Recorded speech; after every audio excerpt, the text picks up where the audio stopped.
Welcome one, welcome all to episode 227 of the Xbox Expansion Pass, recorded on Saturday, May 11th, 2024. I'm your host, Luke Lohr, the InsipidGhost, joined by my co-host, the intrepid Captain Logun. Today, we discuss the shock news that Xbox is closing 4 studios, including the award-winning Tango Gameworks. Sarah Bond had comments to give to Bloomberg, and Xbox has a problem ahead of its Xbox Summer Showcase. As always, we hope you enjoy the show. Logan, we like to start the show by offering words of kindness to those who have made our gaming weeks better. But first, how are you, my friend? First off, that was a great opening. That was really, really good. Thanks, man. And it's great to see everyone here. It is. I am still not doing well. Just a lot of stuff in personal life, just to be upfront and honest. But the reason why that's all right is because I get to come share time with you and everyone that's kind of like hanging out and chat and stuff. And I think that honestly does a lot for my mental health in the emotional states that I've been going through. So I am very happy to be here. Well, we are glad you are here, my friend. You are always missed when you're not here. And like we say to everybody in our community, gaming is about bringing people together. It's about enjoyment. It's about love and having fun. And whatever you're going through, know that people have your back. All right? I appreciate it. Yeah, man. I would like to offer words of kindness to our Discord, as I often do, because I genuinely love them. A lot of them have been just piling along through this week, having great conversations. And because we're busy with testing right now, I've been just kind of watching and listening to their conversations, which has been really insightful and really helpful. I really enjoy them a lot. I will say I did make some adjustments and finally was able to get working the channel member to Discord link, which was a big deal because several of them jumped from Patreon over to channel memberships so that they could have super cool emotes on YouTube when we are live, including the now official double down emote, which you can find in chat if you are a channel member. I know that was long requested, which is pretty cool. I also adjusted the image that goes with channel members. So not only do you get a cool green kind of tagline on your name, you also get an XEP logo going with it. So the double down emote is live in there for channel members. And I got the linking to Discord work. So if you are gifted a channel membership or if you decide to sign up, you will be able to join our amazing Discord as well. But a genuinely great group of positive people. And that is something that I thoroughly lean on when I'm stressed, when I'm tired. I'm often able to crowdsource information if things have been busy. And we just have a wonderful group of people there. So shout out and love to them for sure. Yeah, for sure. Definitely. Speaking of one of the members, my words of kindness go out to Kev the Muffin Mon, who invited me over to Project X Talk this week. And it was really fun. I had a really good time. I got to talk to Ryan Turfert from Carpool Gaming, who I've found out over the years that he and I are like the polar opposites. Like if I'm into action adventure games and pirates, he hates pirates and is into turn-based Japanese RPGs. Yeah. So it was really interesting to get a chance to finally like sit down and talk with him. And Hmm. Kev kind of helped facilitate that. And shout out to Sam too, Jam Pack Sam, who unfortunately was not able to make it that episode, so it gave the opportunity for us to get in there. Hmm. But I know you did cast co-op with Ains and Hmm. some other guy, Some other and guy. that was really good to go back and listen to after Project X talk, and then of course like the nerd chat and stuff. So I've just been Hmm. really enjoying like our little podcast communities Absolutely. lately, and it's been so good, especially with everything we're going to be jumping into.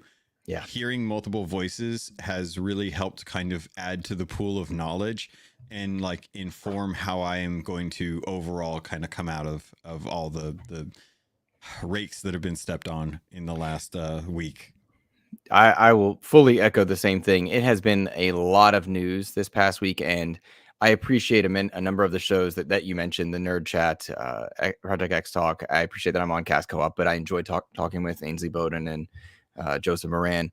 And hearing the amount of rational discussion and seeing the amount of hyperbolic discussion, but also the understandable curiosity and fear I think that a lot of consumers have has been very interesting this past week with the news that comes with Xbox shuttering uh, four studios Yeah. which is not at all what anybody I think expected when the Activision deal closed and we knew that all right, we're going to be getting big games in Game Pass every quarter. When it truly started kind of the end of last year, and then we're less than 3 weeks from Hellblade. I can announce, by the way, that we'll be getting a preview or review copy, I should say, of Hellblade 2, which I'm excited about.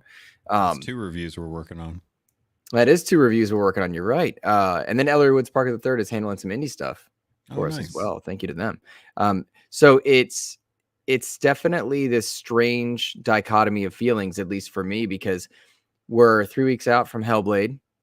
The showcase is in a month, and we just shuttered an award-winning studio a day prior to Matt Booty saying, we want award-winning studios, and so there's just a lot of very confusing discourse out there, and seeing that reaction, hearing people react with emotion, hearing people react with thought-provoking data analytics and such has been also something that's been worth investigating and looking into.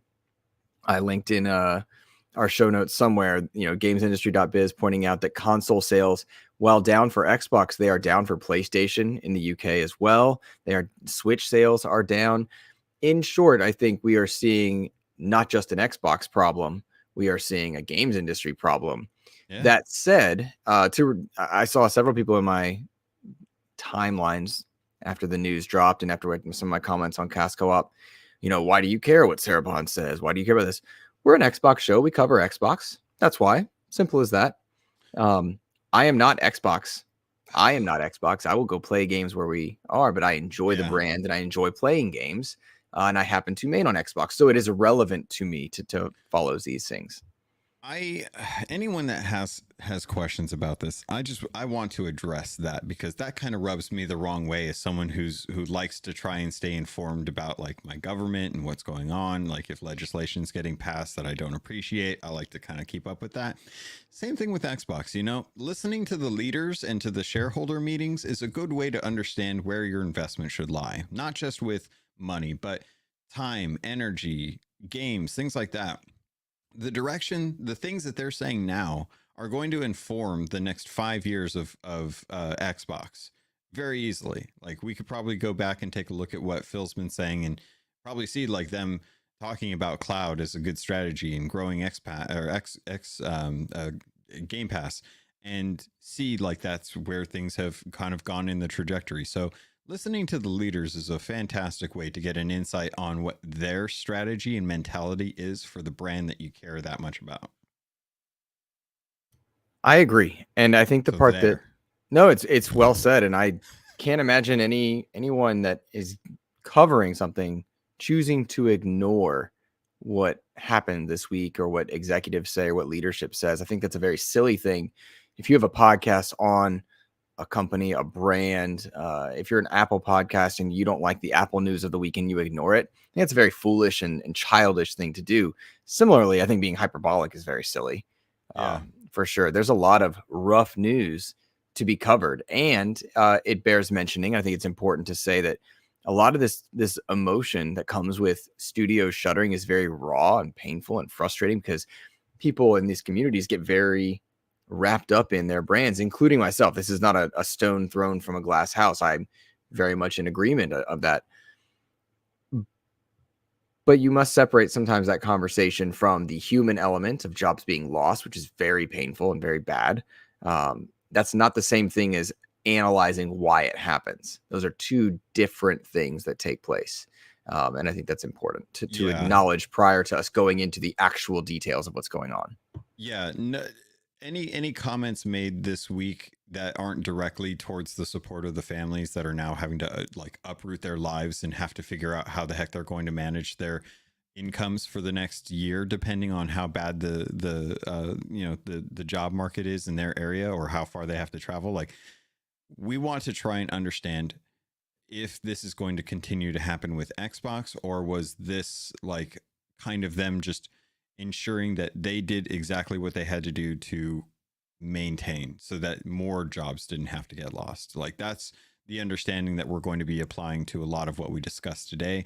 Mm-hmm. At no point do I want anyone to feel like I don't care about the hundreds of people that now have to just decide, like, have to figure out what they're doing in their life. Like, this is a huge change for them, and it's Mm-hmm. not easy. And I don't think anyone should be feeling sympathetic for the people that made those decisions, because they are the bad guy in this scenario. Mm-hmm. You know, credit due where it is to the people, you know, like the C-level execs that got Xbox to where it is, but I will never feel happy for them or empathy for them for having, well, I can be empathetic for them, Mm-hmm. but I also, that is trumped by the hundreds of people that they just laid off. Sure. Like, that's, Sure. it's just hard to ignore that fact.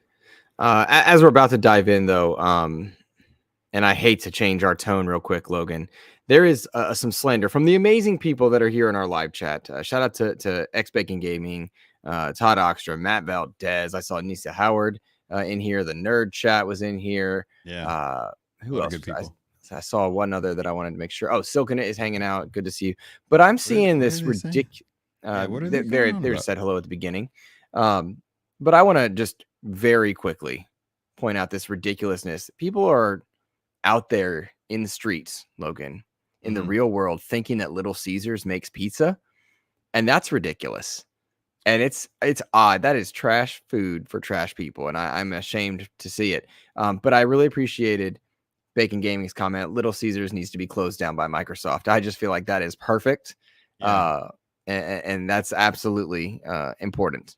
That's absolutely important. We go ahead and we shut down Little Caesars. I think that's a net win for everybody, right? That's You a public know, service. there are programs in place to help those that need assistance with food. Mm-hmm. Just because it's hot and ready for $5 does not constitute food. That's right.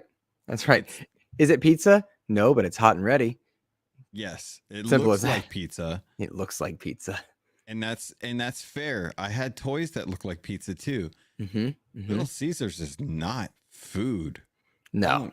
Don't go to Little Caesars. And if there's a Little Caesars marketing person out there that wants to make me the poster child by setting me up with 10 million, I might change my mind. Yeah, maybe that and only that. I think a lot of people forget that. And I will say everybody should go to Little Caesars at least once, because where else can you get food that tastes like the box it comes in, right? Like, that's pretty You cool. can't tell. Are you eating the box? Are you eating the pizza? Are you don't just know. start from the outside in? It's like an apple, you know? You eat it with the rind. I'm sad to say also the official food, Todd Oxter asking the question of the hour, what's the official food of XCP? It's a double down. It's a double down. It's a double down. It's a How double could it down. not be? How could it not be? Right? Our Lord and Savior Lilith provided us a double down. There we go. There we go. All right, guys. Thank you so much for those of you who are here in chat. If you click the like button, if you share it on your socials and you're hanging out with us, we appreciate you. If you're watching us later, thank you as well. Also, Logan, let's go ahead and get into some of the difficult information of the week. Officially announced, Xbox is shutting down 4 studios in the form of Arcane Austin, which includes, they're the makers of, I should say, Redfall, of Prey, which are, Prey is pretty well beloved. Arcane Austin is.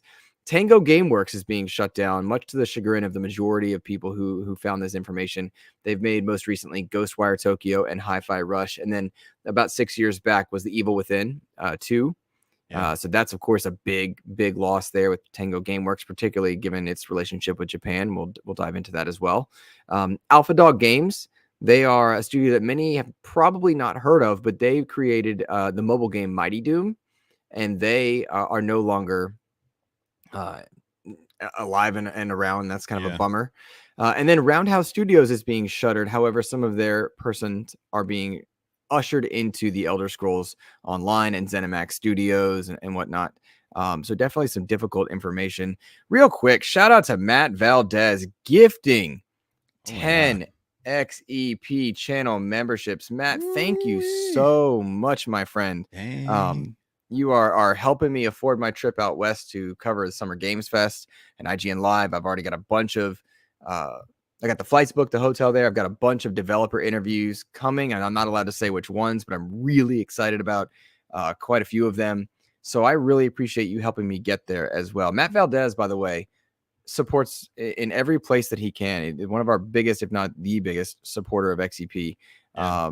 See him around all the time, everywhere. Yeah, and I'm just grateful for it, man. I'm grateful for it.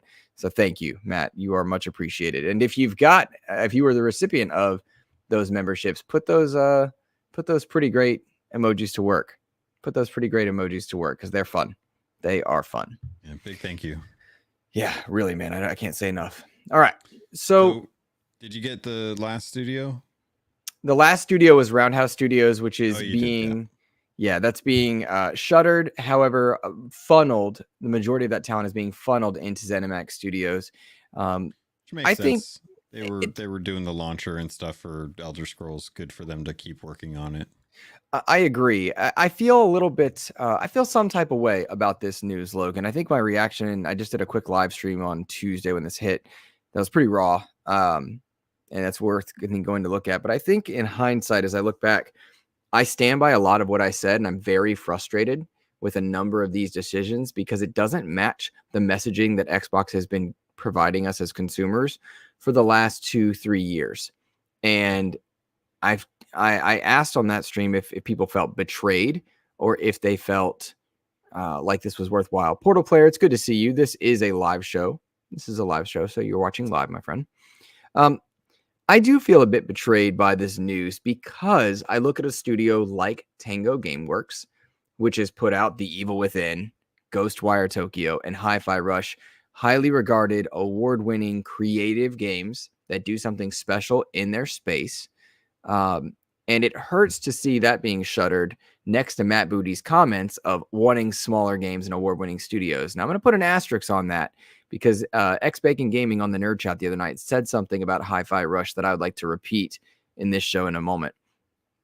And then I look at Redfall, which was the black eye of Xbox in 2023. But it was Phil Spencer who said he would bet on Arcane Austin again. He believed in their studios. And I know for a fact that within a week of this announcement, they were still working up to the minute on big updates for Redfall. I don't have a ton of inside information, but I know for a fact they were working on Redfall. They had good stuff being set up to come through the pipeline. And there is no reason to think that Redfall couldn't have been more productive than it was, given that we've seen Fallout 76 make a recovery, Halo Infinite make a recovery. Bethesda has a reputation of sticking with their games. The Elder Scrolls Online was not what it was, or is not what it is now versus what it was at launch. So there is definitely reason to think that it could have had something there. And so this hurt on a number of fronts. Let's start with Tango, if you don't mind, Logan. Talk to me about your kind of gut response to seeing Tango Gameworks shut. That sucked, man. It's one of those things where of all the studios that could have been shuttered, Tango has to be one of the ones that really did feel like a punch to the gut. Like it really doesn't make sense. Like Phil has been talking about wanting to get a foothold in Japan. They've been making deals with Sega, with Capcom, with Square, all of these companies to try and get, content that like the Resident Evil games or the Yakuza games or the Final Fantasy games, trying to get Capcom content like Exo Primal Day One, brand new IP, July last year. Like he's been working so hard to get these studios content on Xbox because it has been such a blind area for the ecosystem. And here you have a fantastic get with ZeniMax, Tango Gameworks, a Japanese studio who's produced fantastic content over and over and over again, constantly doing really good work. Is their work like huge? Is it blown up? Do they sell tons and tons of copies?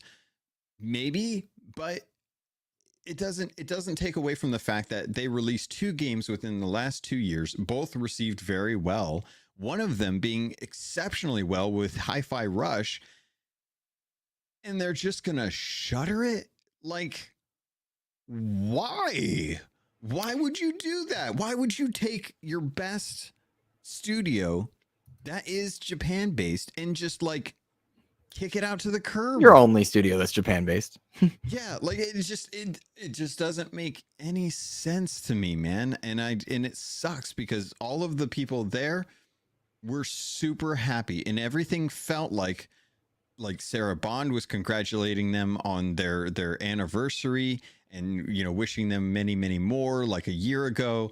Like Phil Spencer's talked about how they're really happy with the output, and Aaron Greenberg's talked about how Hi-Fi Rush has like exceeded all metrics after being responding to Jeff Grubb's like reports about how the game didn't fare well. And it's like, well, at this point I have to believe Jeff, because I don't know why you would shutter a studio on an award-winning game if it was successful.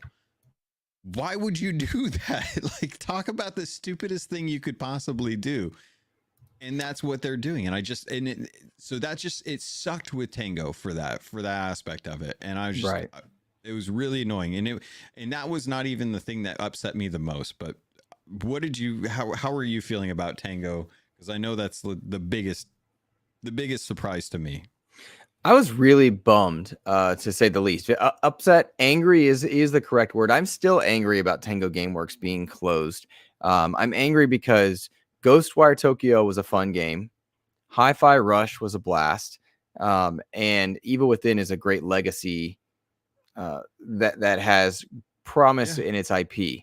And though none of those are misses, right? You can argue not being knocked out of the park, but none are misses, right? You can make, I believe it was Joseph Moran that said, like, what's the message here? You can make a bad game and get shut down, Redfall.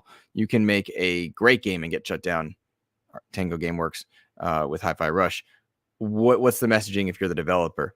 When I look at Tango Gameworks being closed, I'm disappointed and angry because it was an inroad into Japan, which Xbox has been working on for years, and suddenly it seems like they're not. It was a studio that was able to create 3 different games across 3 different genres that were all well regarded to great. And it is an award-winning title in Hi-Fi Rush that really was received well by a number of different communities. Now, the asterisk that comes with this comes with hindsight. And this is where it was X-Baking Gaming that said it more articulate than I wanted, than I said it on my Tuesday stream. I wanted to say this, and I don't think I said it well. On the Nerd Chat, it was Bacon that pointed out Hi-Fi Rush was in development for 3-4 years. It comes out at $30 or on Game Pass, no physical box, no marketing. How do you make money on that?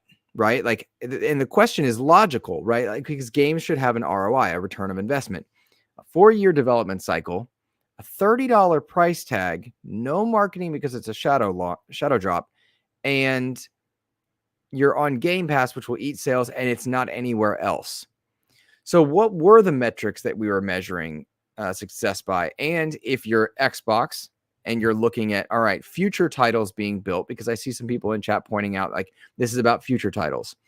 if the expectation was it was going to be another 3 years before Hi-Fi Rush 2 for a $30 title that was going to be in Game Pass and it wasn't going to launch day and date into multi-platform, what expectations were there? I don't think they gave it enough time nor marketing to breathe on PlayStation to see success.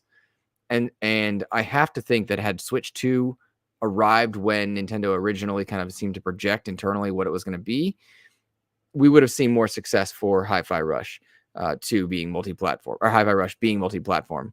But it's very understandable when looked at in that one aspect why you're not willing to sign up for more Tango development. The part that irks me is, what does that mean for a sequel to Ghostwire, for The Evil Within 3, or for any other production that was going to come from Tango Gameworks? Because they'd shown creativity in worthwhile endeavors. Why take that away? And that's the part that I'm very irked. Portal Player saying they forget that Hi-Fi Rush is only $30. Exactly. Like, how do you make money on a game that's budget priced and in Game Pass? It must not have bumped up subscription numbers, which makes sense, right? It must not have done what it needed to do somewhere. And so are you willing to sign up for longer? And in those cases, I'm like, well, just don't greenlight the project or offset it. You've got enough studios and manpower. And I am very disappointed with Tango gone. I do understand the logic behind the Hi-Fi Rush 2, but I do not agree with the decision. And I think it's detrimental to the brand of Xbox overall. What's up, Matto1606 and Split End 89? Good to see you both. Love the emojis. To be perfectly honest, I don't think that was the factor. And I know that that's going to be contentious for folks that feel like it's a success, it should have done well, or that they didn't market it well enough. I 100% agree. That's the gamble you take with shadow dropping a title. They had front row seats on the Xbox showcase, the thing that everyone was looking at and talking about, and for a good month and a half, Hi-Fi Rush was everything that people could talk about that showcase. Like, nobody mentioned anything else about that showcase. It was like how good Hi-Fi Rush was, and how Tango had nailed it. It being $30 just means that it was accessible. I think that this is one of those ones where had they had launched it day and date with Switch and PlayStation and shadow dropped it, I think that would have been a lot better for them, because right now we aren't seeing the return on investment, and we won't until after this quarter. The fact that the game has been review bombed on Steam to push it into overwhelmingly positive is crazy to me. I've never seen review bombing where they're boosting a game because it's so good and they're so frustrated with the situation. Which is counter to the Helldiver review bombing that was just crushing the ratings and made me feel bad, because I was like, dang, I really like that game, but I get where everyone's coming from. But I think that for me, it goes back to what that internal email from Matt Booty said, which is that they want to double down on the franchises and invest on building on new ones. Requires us to look across the business and identify the opportunities that are best positioned for success. This reprioritization of titles and resources means a few teams will be realigned to others, and that some of our colleagues will be leaving us. I'm blaming the Fallout TV show on this, because right now Bethesda does not have a Fallout game going on right now, and they already greenlit season 2 for Fallout TV series. I think this and this is short-sighted on my part, so I'm feeling a bit like I'm a little biased because of the comments, but the comments to me suggest that what they want to do is start investing in Fallout, but they don't have the manpower to do that or the resources. And the way to get those resources is to pull them from other areas. And right now, Tango doesn't have anything. Mighty Doom doesn't have any, or Roadhouse doesn't have anything. Arcane Austin doesn't. They were working on something, but man, did they get shafted on this game, on Redfall. And I want to talk about that too. Yeah. But I think that what I'm feeling is that they are trying to pull resources in ZeniMax to try and identify opportunities to start going to IPs that we only see. Because otherwise, it's Starfield, and then we get Elder Scrolls, and they're going to lose the opportunity to capitalize on Fallout TV for 12 years, potentially. Like, that just seems stupid in my mind. Like, of course, you're going to want to try and everyone's been saying there should have been a Fallout 5 coming right along the TV show, but they didn't anticipate the TV show doing so well. So what is ZeniMax looking to do? Capitalize on the TV show. There's certainly an element of that. I don't know that this is directly a result of Fallout. I think there's too many things happening prior to Fallout success. Yeah. But I do think it's a sound point to say that there is Fallout craze right now, and there's none on in production that we're publicly aware of. I do think that is a problem, and Xbox does need to address it. One of the questions is that I keep seeing or people keep discussing is, if you are shuttering your studios, your smaller teams, and you lose the Pentiments and the hi-fi rushes, do you lose Game Pass content? I don't know if we're losing Pentiment, though. Like, Obsidian's a pretty solid thing, so I think that team could still produce smaller titles like that.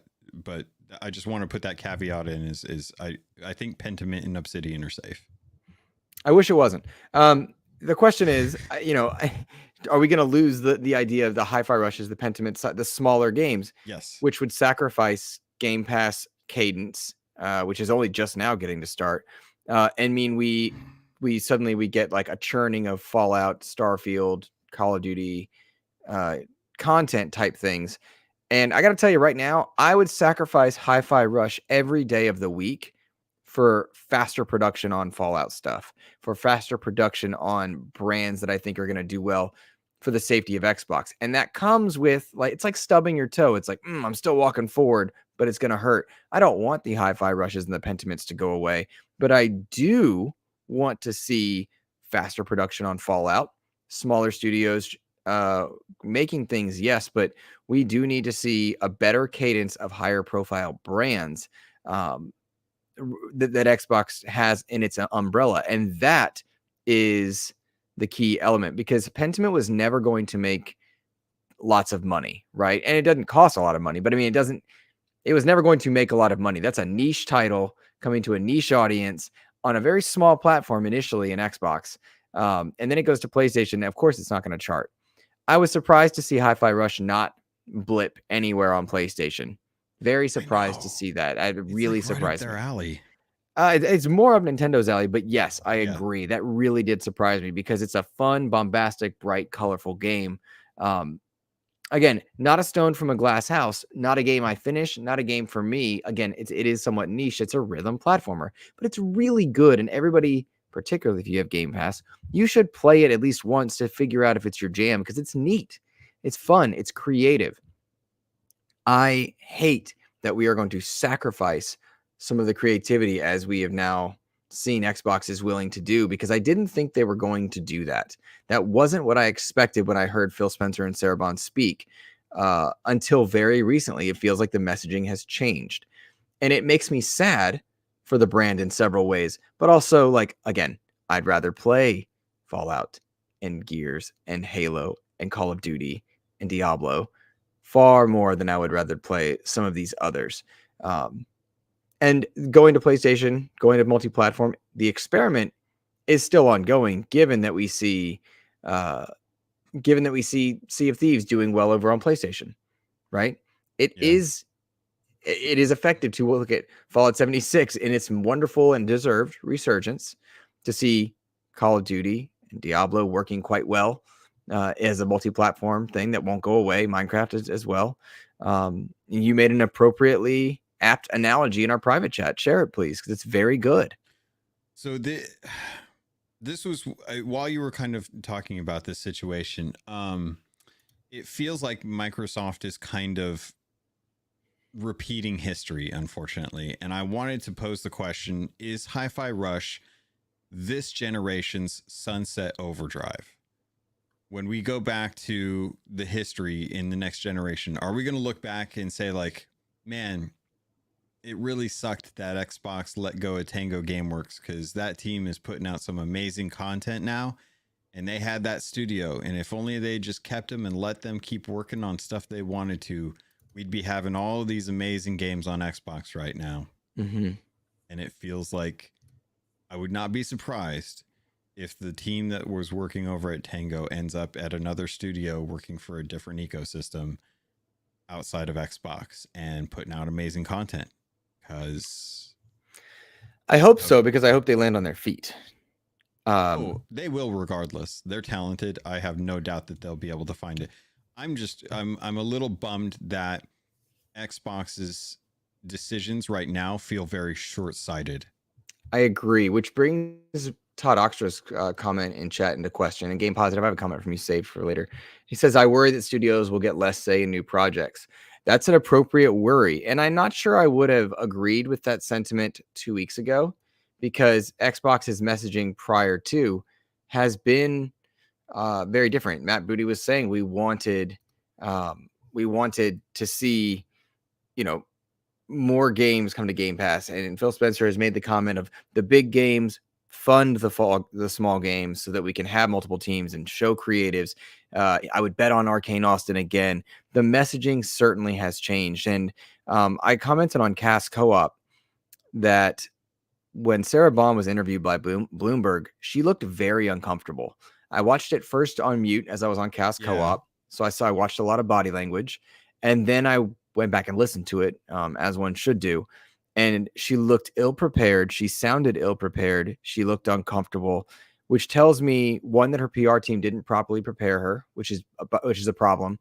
But two, for someone who usually exhibits such poise and is clearly intelligent and seemingly in all sense and terms prioritize as well, and she's being tested as far as leadership goes for corporate level. Sarah Bond is wonderful.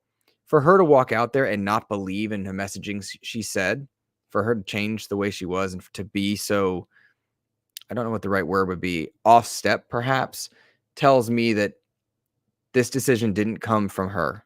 It didn't come from the head of Xbox. It didn't seemingly come from the head of gaming or Phil Spencer's position, but perhaps a C-suite level that was beyond it. And that scares me as a gamer, as a consumer, because I love the vision that Xbox has been building, and I liked supporting it. They need to make money, and they're a business, and we shouldn't take that part personally, but I will take personally that I was sold on the future of games like Hi-Fi Rush, that I was sold on creativity. I was sold on teams getting to make Pentiments and publishing Bleeding Edges, whether they're made there or not, it doesn't matter. Like, try the experiments, and if they click, you get a Grounded, right? Yeah. And now that's not happening. You bring up Grounded, and I want to circle back to the thing that kind of bothered me the most when it came to this announcement, which was Arcane Austin being shut down. I know I was critical of Redfall when it came out, but the world and the characters, I think, showed so much promise. And to have that studio working as hard as they were to get this game to a state that was like presentable. I've heard people talk about how they didn't want to take on this project and they were kind of pushed into it because it's more of like a live service narrative, or a narrative that continues to be pushed in the video game industry. And if we look at games like Sea of Thieves, it's doing well on PlayStation because it is a live service and multiplayer game. Same with what Redfall is. So Redfall had that potential. The thing that bugs me the most about this is that we were sold on a $30 like jump if you have Game Pass to buy the Bite Back edition. And we were promised characters, we were promised a season pass, we were promised additional content. The first year of that game's launch, after it had already been delayed, was dedicated to pushing out the patch to fix a lot of the issues that were present when that game launched, because it just did not give, or it was not given the time that it actually needed. It was given some time, but not all the time that it needed. And they had to do the thing that every studio has to do nowadays, which is get it to its critical state, which Phil has talked about, that they want to push out games when they're at a state where they are ready for launch. Not good, not great, not a masterpiece, But when they can physically say this game will not crash, and then they will push it out on Game Pass. And if they had been given the time, I think they could have gotten the 60 frames thing worked out. I think they could have gotten the AI worked out. Redfall showed much improved. The 60 frames is there. Yeah, it's great now. But I said this on Project X Talks or in other areas, I think. But this game should have come out the way Grounded did. It should have been game preview. Agree. They should have given players an opportunity to play it, to provide feedback, and to openly show that game's growth on Xbox so that people could understand like where it started and get to see it grow to the point where it is now. And then sell us on the day one launch with the 1.0 and the Bite Back edition, knowing that that studio had gotten the game to a good point. And it frustrates the living out of me that they didn't allow them to do that. And it's just, so now we're getting a refund for the Bite Back edition. We're not getting any more content for that world. The IP is probably dead. And and for what? Because short-sightedness, because they wanted to get it out on Game Pass, because they promised it a year ago. And it's stuff like that really, it pisses me off, man. Agree. Portal Player in chat asks a wonderful question. Do you think that Double Fine and Ninja Theory is in trouble now? Trouble, I don't think is the right word. At least I think that's an exaggerant thought. I will note that it's a fair question to ask, because when you look at the scope of what Hellblade is expected to be versus perhaps what it was initially marketed as, I think in the know, there's been enough time and headway where people are saying it's not meant to be God of War. But when anybody that doesn't know, who watched the Game Awards in 2019 or has seen, offhand clicks here or there, whatnot, they might think that. There is no physical edition of Hellblade. There is no multi-platform version at this time. There will be, I'm sure. It's not even a full price game.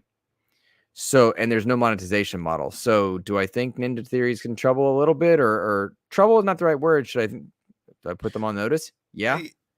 I think a better way to say this is that there's no longer a safety net because they're a first party studio. Okay.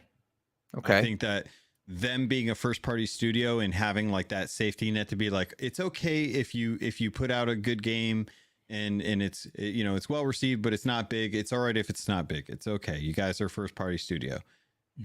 Now it feels like, okay, if you don't have something that is on par with a Starfield or have a studio legacy and a huge promise with multiple IPs, the way like Obsidian does, the way like Sea of Thieves could, if Sea of Thieves itself wasn't an amazingly well done game, I would be more worried about Undead Labs right now, and oh gosh, I'm blanking on the name. The Initiative, Perfect Dark.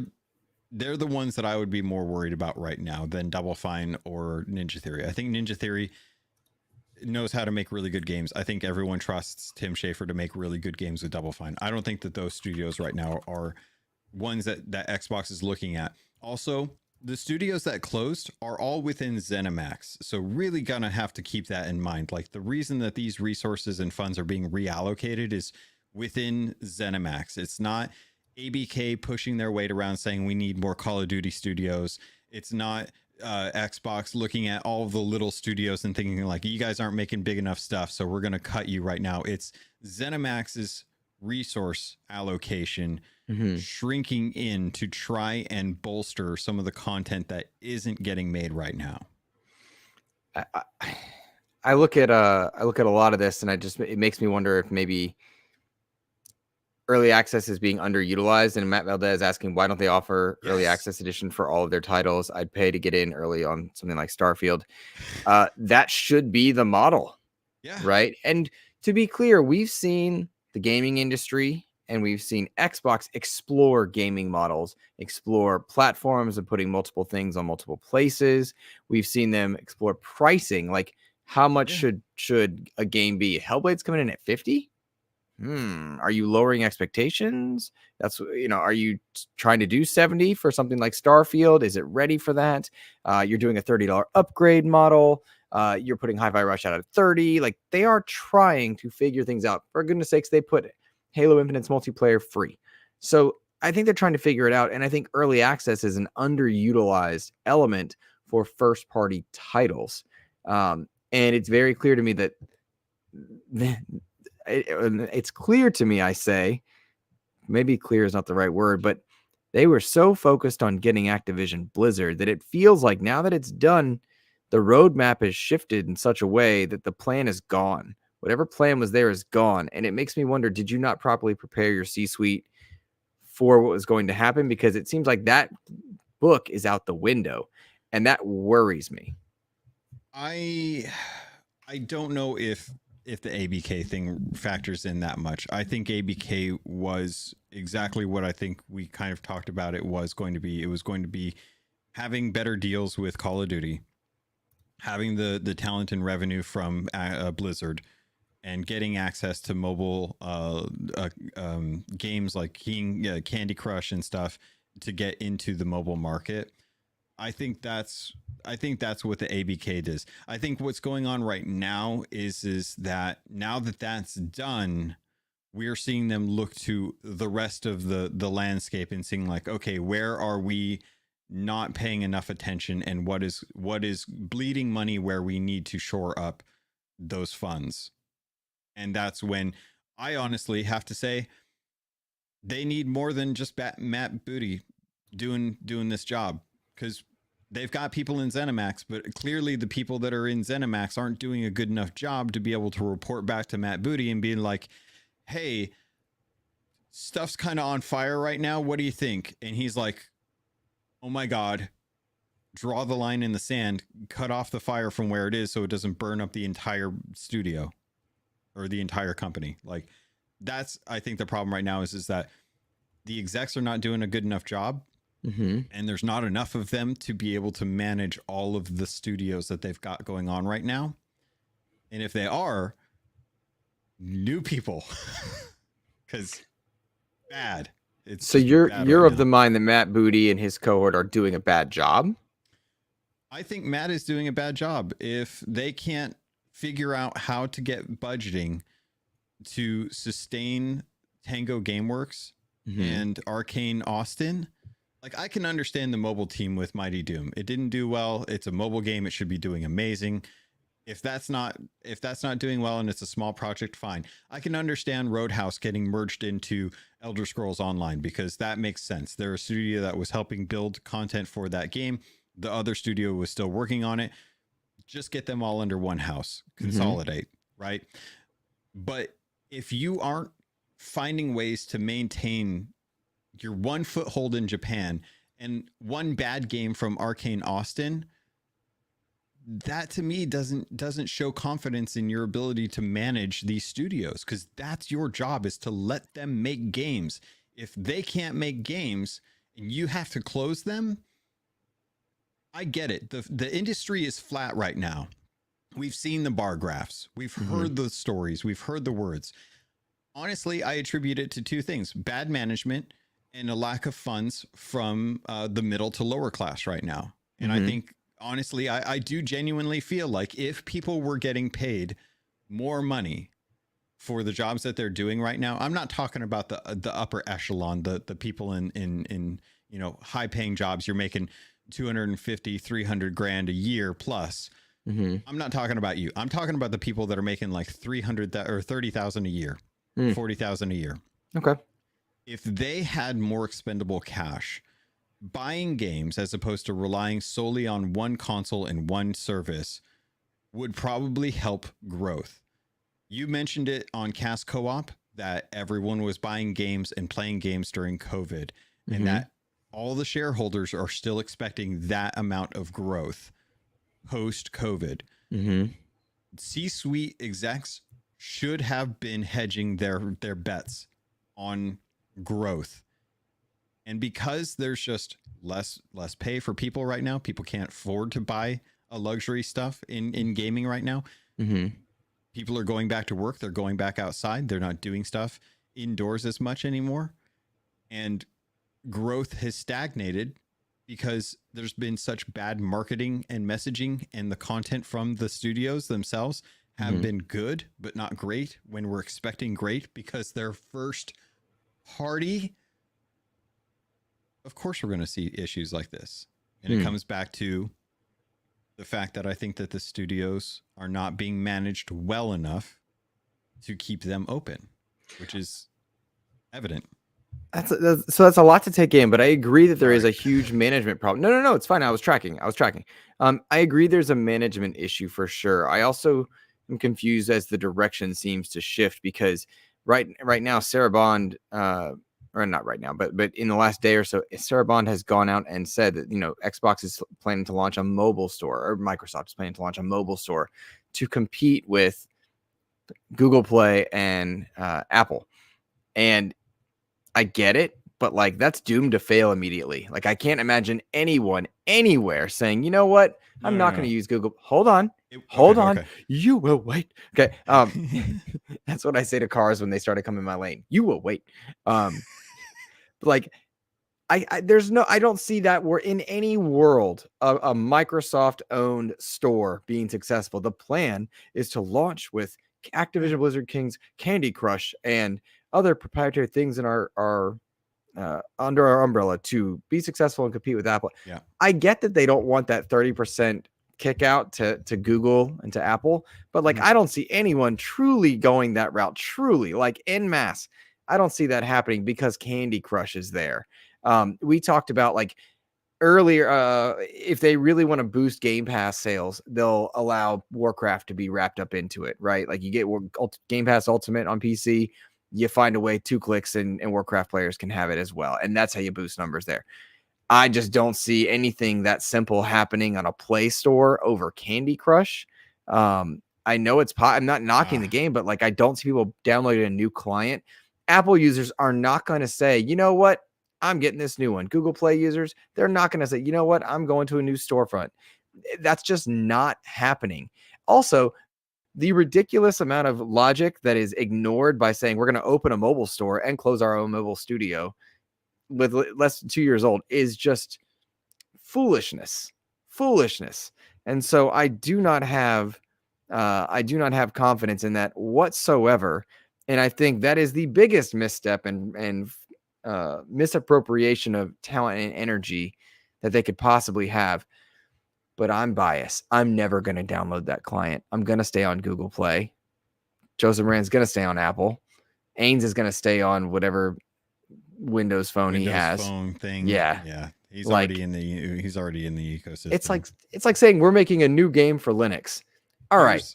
Good on you. Here's how it's going to work. Xbox releases their web store. They put on Candy Crush, they put on Minecraft, and they put on like some of their other titles, and then they pull those versions from the other stores. So if you want access to Call of Duty Mobile, you got to go through the Microsoft Xbox web store. All your purchases are going to be done through the Xbox web store, all your microtransactions, all your Candy Crushes, and they're going to start raking in money through that saving of 30%. So Fortnite will probably launch their own Epic store on iOS and Android.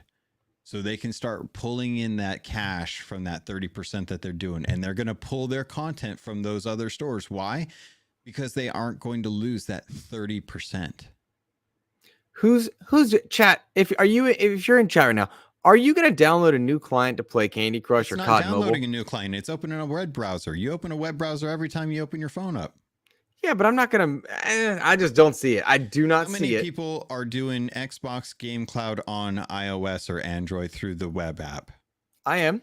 I do that. You're already doing it. You can sit there and click add shortcut to home screen. Done. I don't think that is how it's going to work. I'm not saying you're wrong. Exactly how it's wrong. I think that's how it should work. But I just don't see it happening. I just don't see it being successful. I just don't.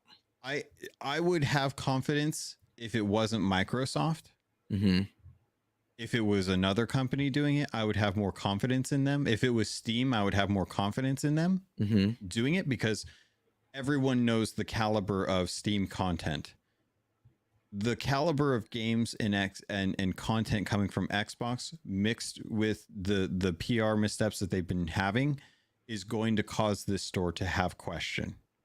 Also, it's going to be harder for them to trust that, but I guarantee you it is going to be something that they do and will work to a certain degree, because mobile is where it's going to be. And you keep saying that's where mobile is going to be. So they're going to get in early. And just like Xbox, every single time they do something, it's always too soon. It is too soon. Game Positive in chat. I think the more likely outcome is Candy Crush and COD Mobile lose tons of players and other games take their place. I think you're right. That is not how addiction works, my friend. I think he's right. I think he's absolutely right. I do not see that happening. I just don't. Like, if you gank Candy Crush from Google Play, how much money are you going to lose? You gank it from Google Play or the Apple Store, you take COD Mobile away, and then you have your like kind of third party like controller makers, Razer and Backbone and whoever else. It jumps away from their storefronts, which is already niche. So it just doesn't make sense. The way it happens may not be that way to start with, but they will do whatever they can to get microtransactions to get purchased through their stores. Regardless of how they do it, whether they pull the games from other stores and put it just on theirs, or they force you out to their store when you go to purchase those stuff, they will find a way to save on that 30%. Maybe. I do want to say the Trophy Room of PlayStation Show is in chat. My best friend and yours. Please, channel members, welcome him with a good Fallout Joe emoji. Let him know he's ugly. It's important. Can we pin on this one for a second and read our channel members and our patron names? Yeah. Can we do that? Yeah. I'm gonna roll this patron video. Would you read those Patreon names and I'll do the channel members, please? Let's do it. All right, folks. Thank you to the patron members. All of you, the tier 2 and tier 3s get the shout outs for every episode. We really appreciate your support and really do appreciate your company in the Discord. This week, the tier 2 and tier 3 shout outs go to Chris, 1H1D, Nicholas Johnson, Ellery Woods Parker III, Rob Frawley II, Tao Zochi, Xbox Skittle, Randall Thor 19, Silkenit, African, aka Charles Jones, Game Positive, Jampack Sam, Matt Valdez, Neo Prime 33, Rick Davis, Red Beast, Xbox Mike 29, the Lord Sir Master James Suddy, Brendan Myers, aka the Winter Gamer, Sony's VP of Marketing Kevin Butler, Clint Coombs, DJ Hero, and Dano12. Thank you so much for your love, for your support, and your company. Much appreciated to you, patron members. We appreciate you. You are helping me get to LA. To go to Summer Game Fest, to go to these different showcases and to bump elbows and do game coverage. So I appreciate you. And I saw a few people even kick up their patrons because it was Teacher Appreciation Week. And I appreciate you guys for doing that and thinking of me. I do want to read our channel members real quick here. Our tier 1 channel member shout outs: Stanley Francois, Silkenit, Silent Cipher, Sarun Grant, Saborito, Matt Sarian, C Fresh 2180, Captain Crunch, Happy Cloud Gaming, X Bacon Gaming, Cheeseworks, Jonathan B, Addy Zero, Addy Toon, Rick Davis, Spartan P451, and Nisa Hauer for tier 1. Tier 2 shoutouts go to Matto1606, Ellery Woods Parker III, and Clint Coombs. And then our sole tier 3 channel member, Mr. Matt Valdez. We appreciate you guys so much. Thank you so much. Enjoy those emojis in chat. You guys are amazing. Shout out to Mav, aka Fun Speculation, reminding us all to hit the like button. We appreciate you for being here, Mav. I was lurking your channel last night, buddy, and listening to the chats. It was good stuff. I really enjoyed it. I was playing some Everspace 2, which I've gotten back into since the Unreal update. They did a great update for Everspace 2. It's been updated to the most recent Unreal Engine. 5, and it plays great. And so I was really enjoying Mav's stream while I was flying and shooting stuff. So that was a blast. Let's see. Let's help Luke get some Little Caesars while he's at Game Fest. Oh my gosh. I feel like there should be a number like where I do have to find the Little Caesars, but right now that's not happening because I don't want to get sick while I'm at this one. I haven't gone to FanFest in 5 years. I'm not going to FanFest. I'm sorry. I haven't gone to LA in 5 years. This is big, big, big for me to get to do. And I do want to shout out. I know I have 1 or 2 teachers in the chat. Shout out to you guys. Happy Teacher Appreciation Week. I had 1 or 2 kids remember that it was Teacher Appreciation Week. I got some nice notes from 2 or 3 of them. And I even got a gift card that I'm going to put towards my trip, which was helpful. So, all right. Let's see. I want to look at one aspect of this with console sales, right? That's what I wanted to talk about was console sales. We are seeing a couple things happen with console sales worldwide. We know the gaming industry is in slight decline, which makes sense because it ballooned, I think, unnaturally during COVID. There's an ebb and flow that comes with businesses and capitalistic approaches to things. But during COVID, everybody was locked in. It makes sense that you have an entertainment form that can be experienced in your home would blow up. So it balloons up there. And then we see console sales go down. Our links got moved around in here. I don't know where that one went. But in short, the reports that I was reading were saying that while Xbox sales are currently down, so too are PlayStation 5 sales and Switch sales, which is wild to think because Switch sales didn't seem to ever decline despite that system being wildly underpowered. And Switch 2 on the horizon, it seemed like it wasn't slowing down, and now it is. And so I think what's happening is you're getting a retraction of the industry, and that's that piece of the pie that many of the Phil Spencer and Sarah Bond interviews continue to reference is that there's no place for console sales. We've got to get our games in other places if we're going to reach 1 billion screens. And that leaves mobile, that leaves cross-platform, that leaves multi-platform, and that leaves web apps. So that's why we see them making the moves that they're making as far as wanting to put their content in a web store, in a web client. I just really worry about the way they go about it. But the doom and gloom that was surrounding Xbox console sales is not doom and gloom specific to Xbox. It's a shifting of industry availability. And, X-Bacon Gaming in chat saying that consoles are dead. They're not dead. They're just not growing, and they're not going to grow, right? I've been surprised by Sarah Bond's messaging and seemingly, and forgive the joke, channel members, but doubling down on creating the new next generation biggest leap in hardware ever. I wonder what that means. And honestly, it's pretty uninteresting to me unless it's hybrid, a Switch-like device. Yeah. It's pretty uninteresting. Like, what are you going to do? Give me better graphics? You haven't even maxed out these bad boys. I think we're going to get both, though. Hopeful Logan here. Hi, little positive guy here. Little hopium. Yeah, little hopium over here.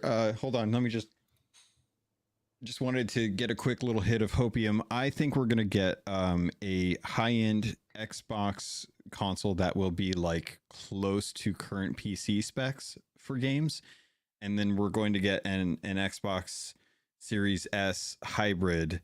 That is going to be like the little handheld that we're kind of seeing, because I think they're seeing the success with the ROG Ally and the Steam Deck and stuff, and they want to get into that market with their own. Also, to answer Joe's question, have you ever opened the Microsoft PC app to buy something ever?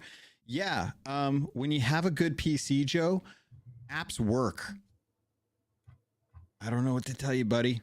Maybe invest a little bit more in your graphics card, CPU.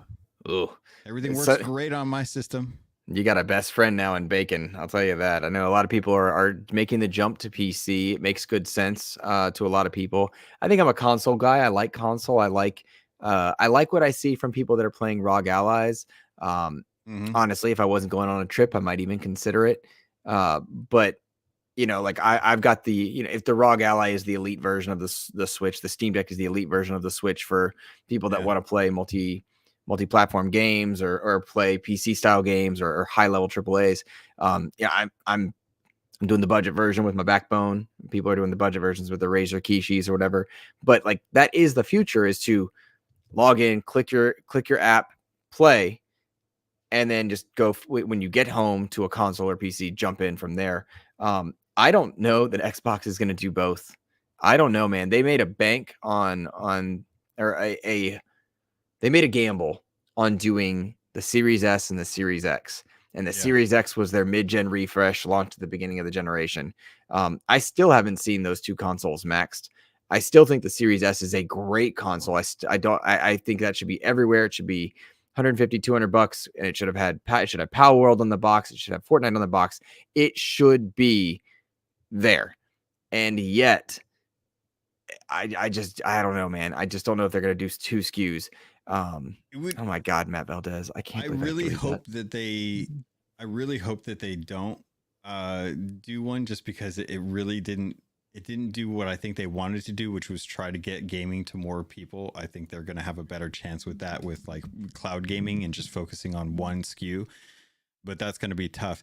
Also, shout out to Matt Valdez for the $20 super chat. For Little Caesars only, reading this is binding. Invite Joe over and teach him how to treat a lady to a romantic dinner. Put a wig on a DualSense for him. Buddy, it's going to have to be a PS Portal, because he's going to have to see his face in the reflection when he looks at that with the wig on there. But I appreciate that. Can I will say, like, I get a kick out of the PS Portal in general, because, man, everyone's like, oh, this thing's so great. It's so great. PlayStation has shuttered its VR studios. It's not getting a lot of love for its PSVR 2. Like, no one's making stuff for that. The MetaQuest 3 is getting an exclusive Batman game. Like, no one's making stuff for PSVR 2. To buy a Portal is a brave thing. That's a brave thing to do. I got my my Logitech G Cloud in the other room next to my on my bedstand, because I get access to Steam, I get access to Xbox, I get access to PlayStation, and it does the same thing. It's fantastic. I don't know why people are buying the Soul Portal thing just for the controller feels so good. Get out of here. So anyway, weird. What else? We got other bad news to talk. So sorry. If the video or my audio has been choppy at any point in like the last 5 minutes, I want you to know it's because I've been on the Microsoft PC app. So, and if it hasn't, it's because I have a good PC, Joe. I love that Nisa says I bought a PS5 Portal app. $14. $14. I'm so glad PlayStation's doing the app route, but I just do not understand supporting PlayStation hardware that's not its primary right now. Like they just don't have the track record either. I feel bad. I want to sell my PSVR 2 because I'm so depressed about it. I remember when you nerds were wearing those heavy ass things at the beginning of your showcases, and you were like, "Look at me! I'm gonna play all the Horizons and all the God of Wars." I was so excited. I was like, nothing. I'm gonna throw that freaking axe so hard when they come out with that God of War game. It's gonna be amazing. Did you break Joseph Moran's PC? Yeah, it's called sabotage. Oh, okay. It's a French word. Gotcha. Sabotage. There we go. He's so bigger right now. Can we talk about the Bloomberg thing? I really want to get into the Bloomberg thing. Sure. Yeah. So Sarah Bond did an interview over on Bloomberg with Dina Bass, and this interview could clearly scheduled ahead of time. Could not have been more poorly timed given the news that Xbox was closing the 4 studios. And Sarah Bond went out and genuinely, I think, did her best, but looked so wildly uncomfortable in answering some of the questions and despite direct answers, giving non-answers. It really kind of bummed me out, because I strongly feel the PR team should have prepped her for those questions. That's like a president going to a debate and not being asked what they're going to do, or not being prepped on what they're going to say about the budget. And that's a problem, right? Yeah. And so I do think Sarah Bond is a wonderful leader. What do I know, right? But like, to me, like, she seems like a wonderful leader and a well-poised, intelligent, bright person. Like, I get good vibes, I guess you would say. When I looked at Jim Ryan, I didn't get good vibes. I felt like Reggie was a scumbag.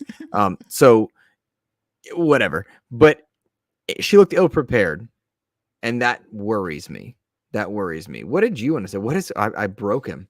They Oh get my broken. god, that was great. No, because every time I see Jim Ryan, I just think he's going to be like an evil villain in a Die Hard movie, and I don't know why. Uh, Jim um. Ryan's something, man. Anyway, I so miss him. I miss him. it was nice to have something to poke at. I don't know what to poke at over at SIE. There's no face anymore, so it's weird. Kodak, what are you doing? You should have been over there already. The thing I wanted to bring up about this Oh, Bloomberg. I'm so sorry, Logan. Kodak's severance would have paid for Tango Gameworks for 17 years. Yes, that is Ah, accurate. it Yeah. makes me so angry. Kodak's Yeah. severance was 17 years of Tango Gameworks. Yeah. Yes, the industry's broken, but just it makes me mad. Yeah, eat the rich. So the thing with the Bloomberg interview, I watched it, and you can tell Sarah. Generally, when people are uncomfortable with what they're going to be saying or what they're going to be talking about, if they're not sure how to really address something, they tend to put in a lot of pauses or breaths. They also have tics, not like the bug, but like facial tics or body tics, something that indicates their emotion. You know, unless you're a sociopath like Luke, sometimes you usually. I'm sorry, that was a weird dig. I don't know why. Yeah, God, I'm nothing but loving to you. I know. What? Who's the? I'm on the spectrum. I'm not a sociopath. God. I love you so much. No, so people have things that they do generally when they're emoting that you don't really pick up on unless you're tuned in to kind of look for those. And a lot of people noticed with Sarah that she was having some of those tics, some of those call signs that people would see in like poker and stuff. And it was very telling that she was comfortable when she was talking about the topics that she was there and prepped for. When it came to the game closures, she was very uncertain of how to navigate the waters of addressing the question, which is why were these studios closed, while not actively saying that they were in a bad place and we made bad decisions. Because that's what I feel like they understand was the case. They had to make a choice, and that they had to make choices that were not the best option. So it was really a shame to see that kind of come out so soon after this announcement. The thing that I wanted to call out is that this video, at the time that I'd like snipped it last night, had a 6-to-1 ratio of dislikes versus likes on this like 17-minute long video. Like, it is just overwhelmingly hated right now. Mm-hmm. The fact that they're saying that cloud gaming is actually growing is kind of in line with what you've consistently been saying about how kids are more accustomed to touchscreens than they are controllers. They're more used to, like, you know, swiping and playing on tablets and stuff like that than they are with consoles. And I think that's kind of maybe why we're seeing like generations move away from consoles, is because that's not the interface that they're used to. Mm-hmm. She commented about all the games that we build, quote unquote, coming to Game Pass. I don't know if she was referencing the fact that it's like first party titles that are Xbox studios predominantly, or like all of Xbox, like ABK as well. Yeah, because there's been some questions about like whether or not Call of Duty is actually going to be coming to Game Pass. Mm-hmm. That irked me as well, Logan. Yeah. Because one of the things that when Blade was revealed, they couldn't just say exclusive to Xbox or multi-platform. They couldn't just say it. They couldn't even get the Xbox logo next to it. And as a result of that, people were asking the wrong questions. Instead of what kind of game is it going to be? Who's going to be starring in it? Is it going to be, are we going to be in a certain locale in the world? What kind of engine are we running? Instead of all the gaming fun questions, people were like, well, is it going to be an Xbox game? Is it just an Xbox? Where is it going to be? And then for us to get this bad news about shuttering studios and then be unable sustainably to say that Call of Duty will be in Game Pass, or if you're going to say bad news, you get it out now before this showcase, which I do want us to talk about and not forget about. You say that, but couldn't even acknowledge Call of Duty is coming to Game Pass, right? That really bothers me. And let me ask you this. Even if she did say that, would you believe her? Because a year ago, Phil Spencer told me he would bet on Arcane Austin again. And a year ago, we heard about how Xbox is committed to creative studios and creative projects and supporting teams and giving them multiple chances. And I don't know, even if she said it, I would believe her. And that bums me out. Also, shout out to Jordy from Complete Xbox. Good to see you, Jordy. I love seeing your name in chat, man. It means a lot. Thank you. I would not believe her past a certain point, because every metric that they were judging Hi-Fi Rush on, it exceeded. Yeah, that was a lie. Like, what were you measuring it by? yeah. I think I talked a little bit about that on Project X Talk as well. Is I think that the two metrics they go by are going to be monthly active users and Game Pass subscriptions. I think those are the two things that really matter to them. Are people investing in playing games on Xbox Game Pass, and are people signing up for Game Pass? Because those are the things that are going to. Those are the two things that I think will be the lifeblood of cloud gaming for them, because without Game Pass Ultimate, there's no access to Game Cloud. Without people investing time in Game Pass Ultimate, there's no reason for them to have the service, right? So I think those are the metrics that they care about the most right now. Yeah. Nisa saying that Xbox and Microsoft marketing sucks. I know I keep saying it, but it's true. That does seem to be the general sentiment around a lot of this. And whether that's true or not, it feels that way, at least in our ecosystem. And that does present a problem. I will say that 1,000 times over, but I'll combat that by saying, I'm really excited for this showcase. Are you kidding me? There's so many great games in the pipeline without Tango Gameworks and Arcane Austin there, which might be the reason that they're gone. I don't think it's right. Like, I don't think that's a good thing for Xbox, but that might be the reason. And how can you be Hellblade 2's developer Ninja Theory and not wonder, am I next? Right? How could you be a Double Fine and excited about it? And that's just, I think, a worthy question to ask. Todd Oxtra saying in chat, Mikey Barra posted, the decisions are coming directly from Phil to meet Xbox obligations to Microsoft. Phil is choosing how he accomplished that goal. I think absolutely. I don't understand the people that are going after Phil Spencer lately, or Sarah Bond, because clearly this is a shift in direction that's not coming necessarily from what they initially posed. That said, it is under their watch, and I acknowledge that point. But this feels like they were put into a corner and expected to have results faster than they got them, and now they have to make ends meet. We saw that Xbox posted an incredibly good profit. We see that it's not just them that have console sales down, but it wasn't good enough for shareholders and investors. And part of that, I think, comes from poor expectations from I don't know if I'm wording this right, from the Xbox side, talking to the C-suite, telling them and informing them that the COVID boom is gone and the entire industry is down, because that is a bad way to combat, hey, spend $70 billion, gaming's the future.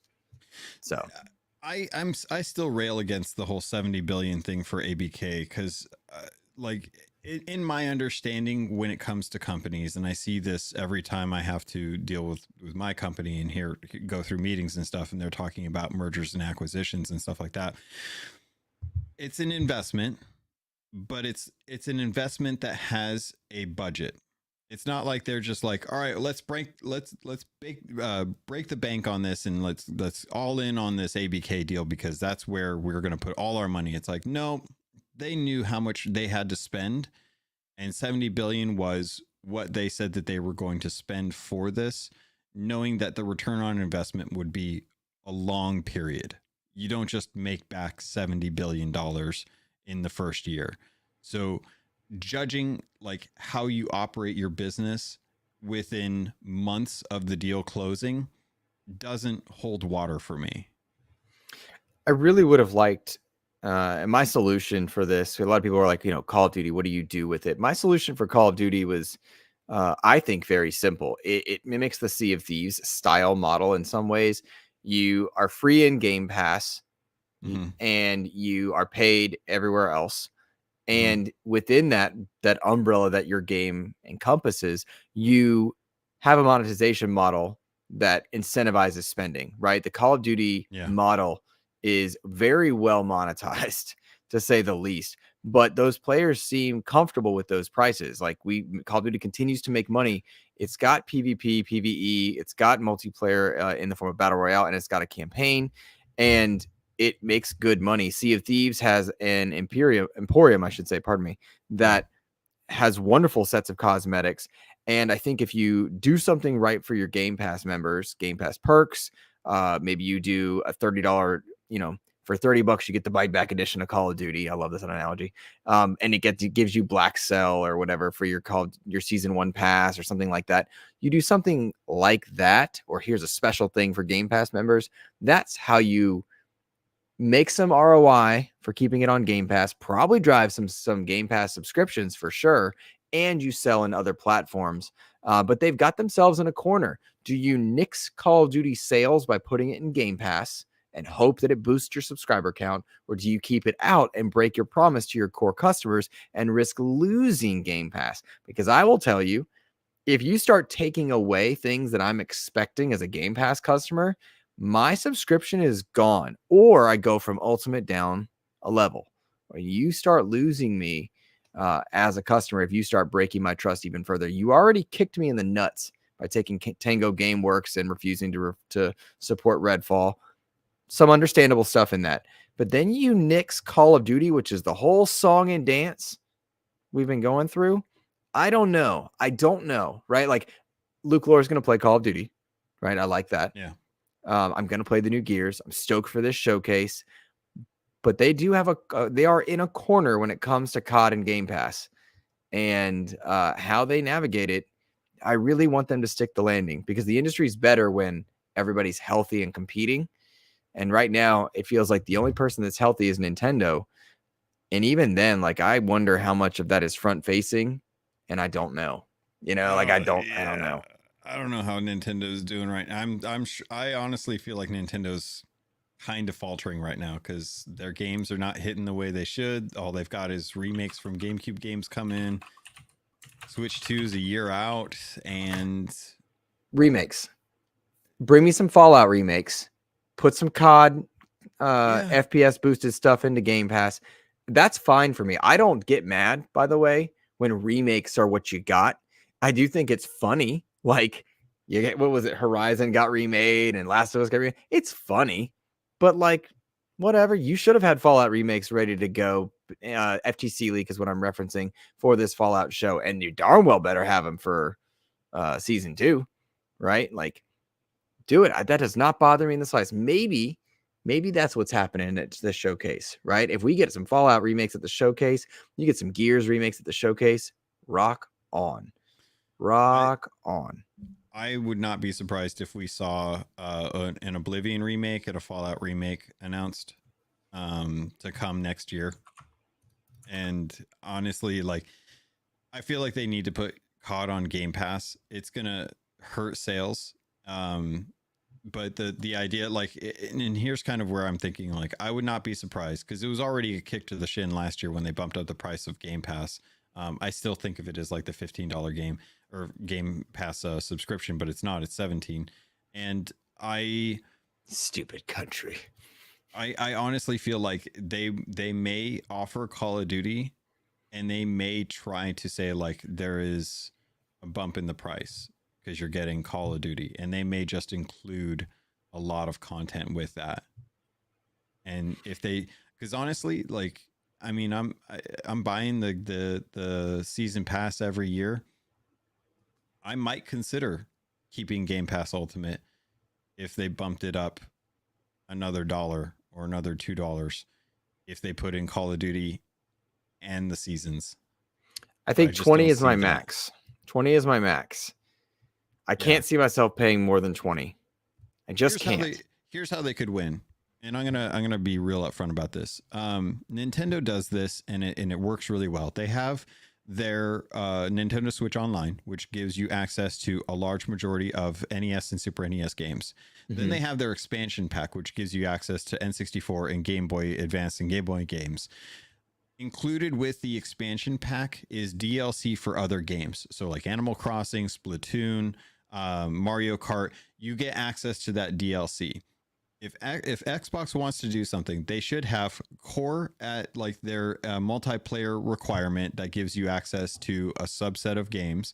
Then they have the Game Pass, just regular, which is what we have right now, and then they bump Ultimate up so that it's a little bit more. But what it gives you is access to WoW subscriptions. It gives you access to Diablo seasons. It gives you access to COD and Call of Duty seasons.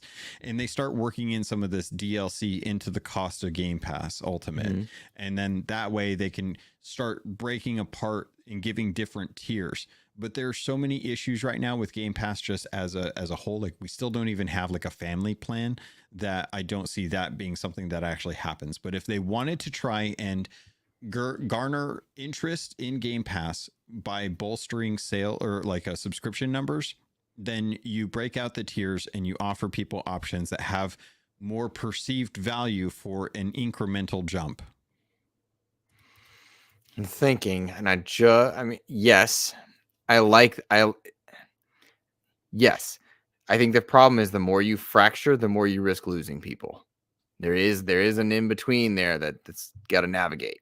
Yeah, I think that, but I mean, if you were to bump it up and include that stuff, if you go from Game Pass Core, which is, I don't even know how much it is off the top of my head per month. I don't know either. It's a non-issue for me.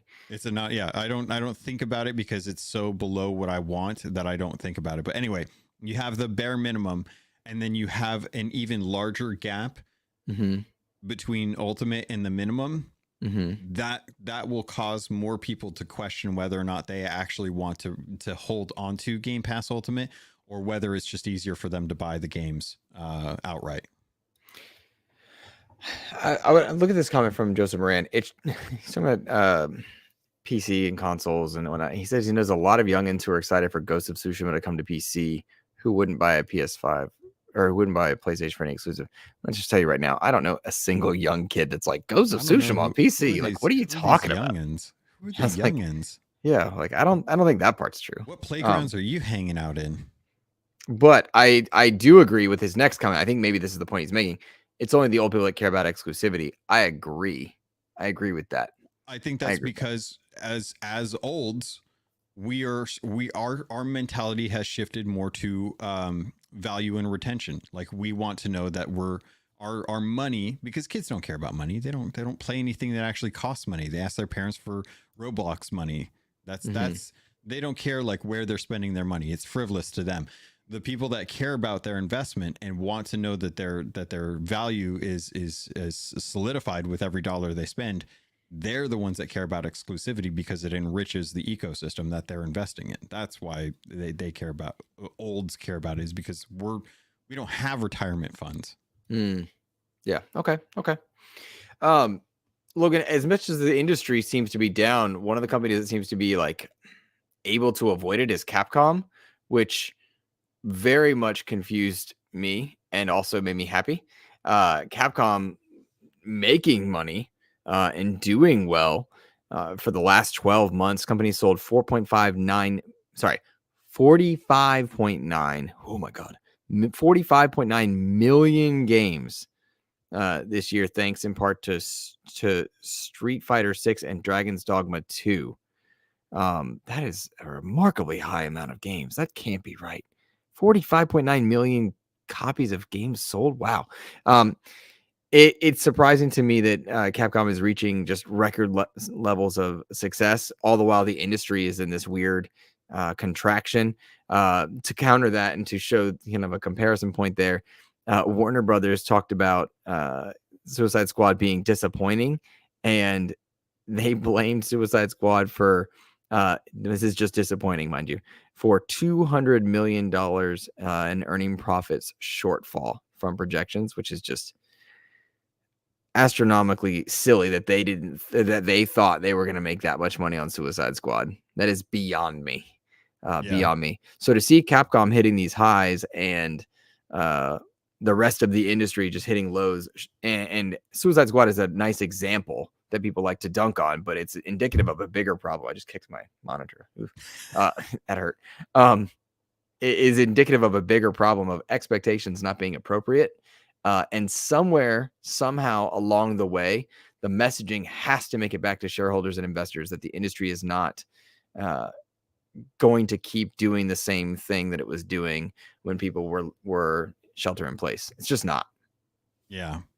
Yeah, I was really surprised by the financial results from Capcom, consistently showing that whatever they're doing works really, really well, and it is possible to be successful in the games industry right now. You just have to know how this works. Of all the games that were talked about during the financial call, I was not surprised but also kind of bummed out that Exoprimal had no mention, because that game is their newest IP, and it's effectively dead, unfortunately. But Street Fighter 6, really good that it I came love out that on game. all consoles. They've done a really good Mhm. job. I think there's been some issues as far as like pricing for their characters and stuff, but that's, people will still do that. But then Dragon's Dogma 2 doing really, really well with its immersion. Everyone loved fighting hippogriffs, to no surprise. And yeah, I went and double checked, and yeah, they sold 45.9 million Jeez, games in the last financial year, which is that's nuts. wild. So it's possible. You gotta really look and see, like, what are they doing?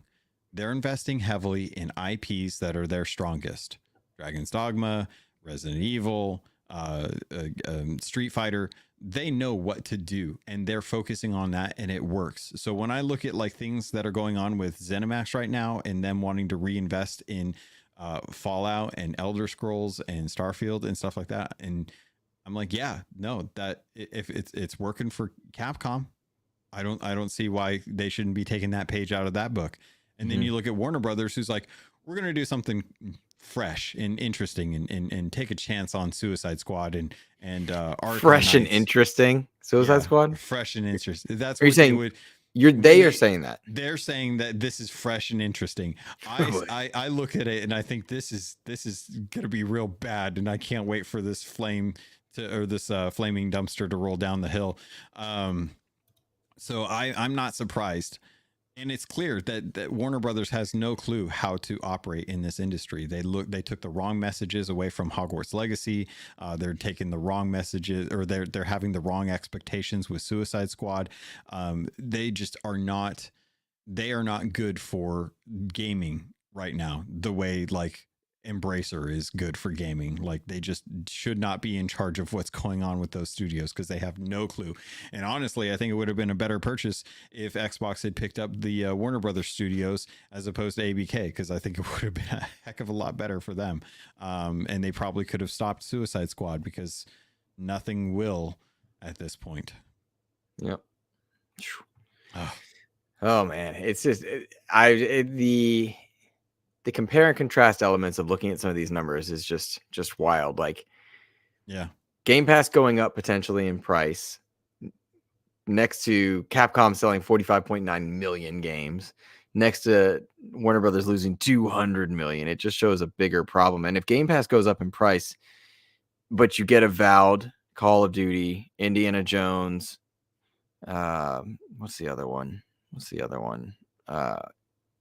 Hellblade Come on. 2, There we go. Flight Sim. You don't get Shattered Space in there, but you do get something. Like, I don't know what the right number is. You got to play a Vessels lot. of Vessels of Hatred. You know Is what's that? gonna what's gonna suck is that's not gonna be in Game Pass. I can tell you right now, we're probably gonna have to buy Vessels of Hatred outside of Game Pass. But see, I think that's okay. I think the base game in Game Pass is fine. Expansions, not a thing. See, That to me is normal. that goes back to my idea about having like a middle tier for Game Pass, where it is just the base games, and then if you want Ultimate, you get the expansion and season content. That's how they should sell a higher tier, or a higher price Game Pass.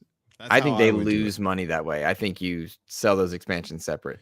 30 they lose money, but they don't care about money right now. They just spent 70 billion on Activision Blizzard, as everyone keeps reminding everyone, and they're a $3 trillion company. What they care about is subscription numbers going up.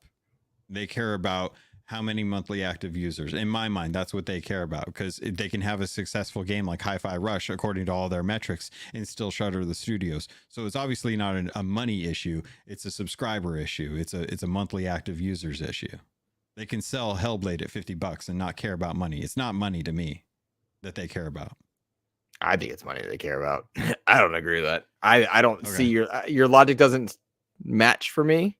I think it's all money. I think it's all money. I think the subscription thing's just not working the way they expected and wanted to. I did see an interesting comment from Game Positive. The craziest number is Xbox Series is still on pace to sell less than Xbox One. That's heartbreaking to me. Is that accurate? It is accurate. Well, last I saw. The Series S and X are such better systems, and better games. I know that that's the case with like because isn't the PS5 is like below PS4 growth, isn't it? I don't think so. Okay. Maybe after this last month or last quarter, but at one point they were projected they were going up. The Series S and X to be it's such a loss that they are not getting people investing. But if you're a potential Xbox fan and you see this last week, we got a problem. All of that goes away, by the way, if Gears and COD and Fable and everything else that you've got on your slate show up at this showcase. The pure excitement that I have for this showcase is immense. So if you can get the Xbox logo in on those things and you have a great showcase, which I feel like they're going to, like I really do, then I do think you sell boxes, but you got to get your logo next to them, and you can't look like a third-party publisher during the showcase, but you can look like it on storefronts, right? I 100% agree, and I'm pretty sure it was the Nerd Chat that had talked about this, that they need to put the console at the end of their trailers. Like, you can't just put Xbox at the end. You got to stick the image of what your console looks like next to the freaking box, and just let everyone else know, like, hey, it's still available on PC as well too. But put your damn put the console on the ad. Where do I buy it? I don't know. It's wherever Xbox, whatever the Xbox thing is. It's like, 100%. No, show them what it looks like. So when they go into the store, they see it, and there's a recognition of like, oh, that's the thing that I can buy Hellblade on. I can't agree more with that concept. Let's see. We had some questions pop up into our Discord. All right. This one comes from Silkenet. He says, question for the show. We hear a lot about vote with your wallet. What would be best here? I want to show Xbox my discontent, but I also don't want to penalize the studios. I want to see more of Ninja Theory Obsidian. I was thinking of cutting Game Pass and going back to buying games individually. Would that be enough? I'm not sure. A strongly worded threads would be enough here. That's a good question. How do you vote with your wallet right now? Because I've seen people vote with reviews. I have a mixed thought process when it comes to review bombing, both reverse review bombing and not. But I think it gets things noticed, and disruption causes change. And that is valuable. Disruption does cause change. That's valuable for sure. But as far as telling Xbox that you're going to vote with your wallet, cutting Game Pass and buying the game is voting with your wallet. But I don't know that it sends the message you want it to. It could, right? Like, I see the logic. I want to support this game in this studio, not supporting their business, the Xbox's business model with Game Pass. That is voting with your wallet, and I do get it. I like it. But I don't think it helps the industry, because how many games are getting spotlit or played because they're on Game Pass? A lot. So are you helping Ninja Theory? Probably. Are you hurting smaller studios that get in the Game Pass? Probably. So I don't know for sure, right? We'd have to see their metrics, but we know the Game Pass money dried up a little bit for third party. But still, like, as a Game Pass member, Silkenet, are you willing to cut Game Pass, buy what are you playing? What can you play in there right now? Jedi Survivor, buy Diablo 4, buy Halo Infinite, buy whatever games you're playing, third party, first party, whatever. Are you willing to do that? I don't know. What do you think, Logan? I honestly no. I think this is actually maybe a good way to kind of look at it, because by the time Diablo 4 came out in Game Pass, you kind of buy it pretty cheap. Same thing with Star Wars. Star Wars came in, it's already pretty cheap by the time it hit Game Pass. So if we aren't getting those kind of games day and date, then yeah, by the time they make their way to Game Pass, you could probably buy those games for fairly cheap compared to what they launched at. Which I think is what a lot of us tend to do anyway, just given the plethora of games. Taking away Game Pass Ultimate sends a message that the value of Game Pass is no longer represented by the cost. By purchasing the games, you are directly sending money to that studio through that purchase. They are understanding that that game is being sold. So if you want to send a message, then yeah, I would argue that not re-upping on Game Pass, depending on where you are. Like me, I'm chill till 2025, so I'm gonna have it regardless. But yeah, if the value is not represented, if you don't like what the studio or what the company is doing with their service, and they're shuttering studios where you want those studios to stay alive, then if anything, I would say, yeah, like heck, maybe even buy it on a different platform. Say like, hey, I really like this game. I don't like you, but I like this game, and I'm going to buy it somewhere else. Would still give sales to the studio that worked on it, but not show that you're happy with the way it is. I don't think I think review bombing works. I don't think that that's the best way to go about sending a message. It's definitely a lot healthier than attacking devs. And I do respect the consumer's right to their voice, speaking their voice. Like, and unfortunately, review bombing is the best way to show your discontent for something. It is absolutely the most direct way that you can influence a game or the sales of a game, by sending a message to the studio or the publisher, like, hey, what you're doing is shitty, and I'm letting everyone know I think it's shitty, and I'm going to push your game down so that you start to feel the impact of that.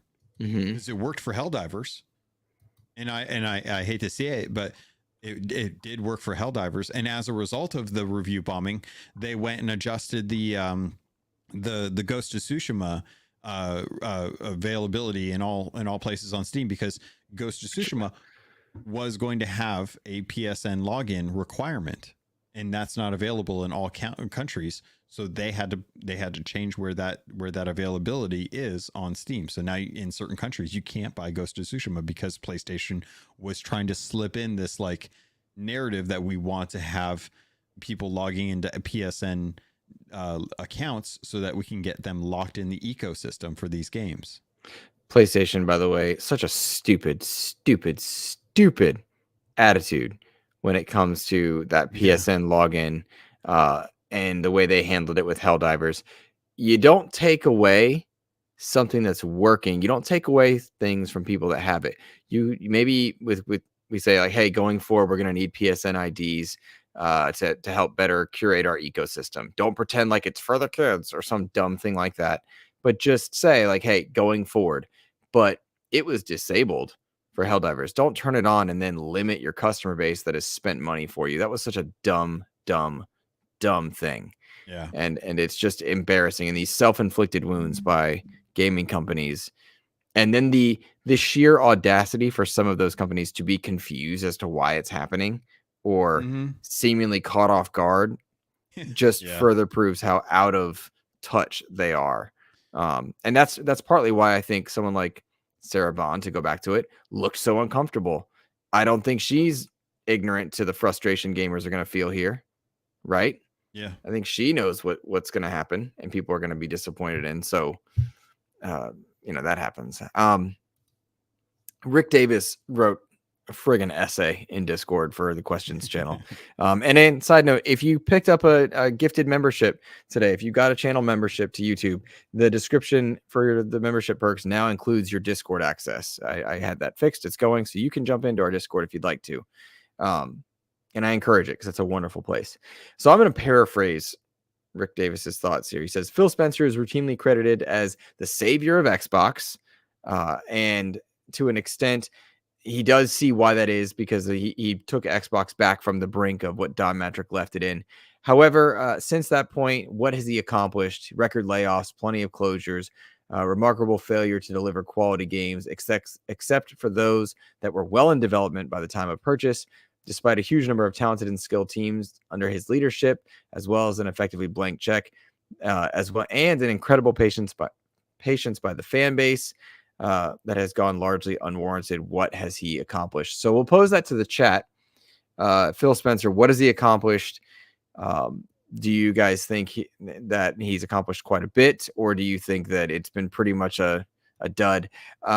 I will very much say that I think Phil Spencer's done an incredible job overall at recovering the Xbox brand, because the hardware was a problem, and they redesigned the Xbox One, and they went about fixing the messaging there. They got their games to be sold onto onto PC. They recovered the brand, gave it backward compatibility. They gave it Game Pass, and they navigated it through a really rough generation Xbox One and through the start of COVID. They purchased Obsidian, In Exile, Bethesda, Activision Blizzard, all to produce games under the Xbox moniker. And I understand current concerns about, like, will Activision games get here soon or not? That's a fair statement. But like, how much of the Fallout franchise is available everywhere and making money for Xbox? A ton. It doesn't matter if it was previously or not. It happened under his watch. Would the Bethesda deal have gone through without Phil Spencer? No.